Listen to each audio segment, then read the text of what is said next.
So the judge calls me up. He says, Charlie, Otero, blah, blah, blah, and counted off like 9 tickets. And he says, all charges are dismissed, and hit the gavel on the thing. It was like, whoa. I looked at that pastor and I said, how'd you do that? Did you know somebody? How'd you work that out? She said, the power of prayer. All you have to do is ask the Lord. And I thought, great, I get to get out of here and go get drunk. I got to save my money. I didn't get it. I didn't catch the message the Lord was trying to send me. The message was, all you got to do is ask. All you have to do is believe. All you have to do is have faith that there is a God out there and that we are saved through Jesus Christ. You just have to believe and ask. All you got to do is ask. I didn't believe it. I didn't really ask for it. It was that pastor who asked for it. But the Lord saw fit to give me that reprieve.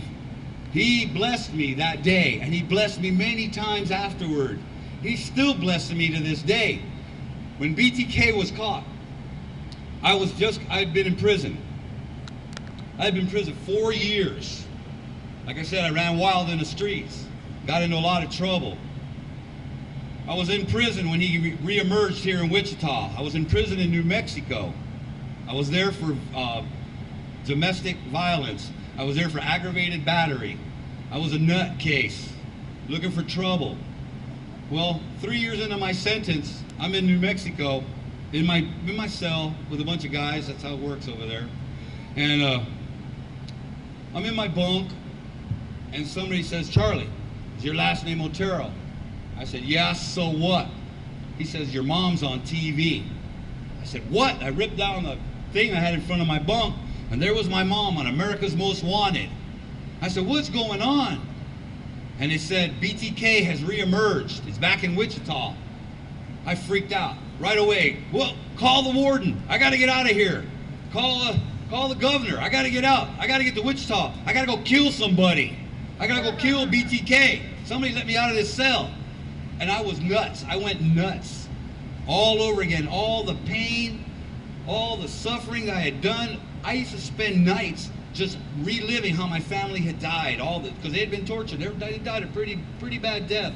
My little sister was hung from a pipe. My little brother was stuffed in a sack. My mom and dad were both suffocated, made to watch each other die. And I relived all that. But you got to understand, I didn't know any of this at the time. The police had never told me anything. So I had made up all these different ideas about how they had died. And I relived them every night for years and years. And that's what fueled me. That's what fueled my hatred. That's what fueled my pain.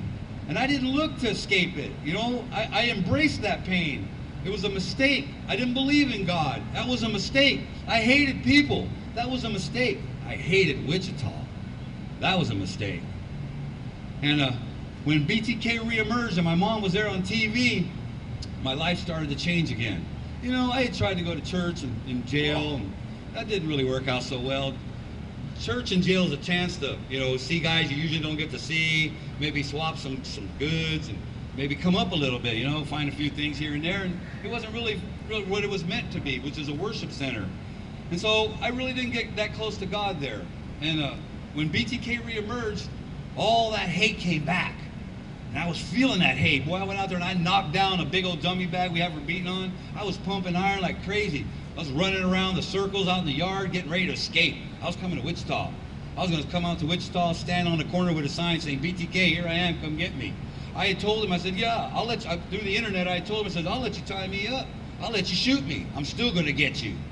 I was crazy with hate. Crazy. And I went through that whole episode with BTK running around the streets of Wichita and me being in prison. Talk about ironic, I couldn't get out because nobody would accept me when my parole date came because I had told BTK that I was coming to kill him, and everybody was afraid he was going to come get me, so I had no place to go to. So I was stuck in prison because BTK was running loose. Crazy. And that made me even crazier. So finally, the day came, he got caught. And that's when my life started to turn around again. That's when the light started to shine just a little bit on that dark tunnel I was living in. We came to Wichita when he got caught for the sentencing and First we came for the arraignment, and I came here with the idea I'm going to get my hands on this man. Somehow, some way, I'm going to play the court game, and I'm going to get my hands on him. I'm going to kill him. I'm going to get revenge. That's what my family needed, revenge. That's what I believed.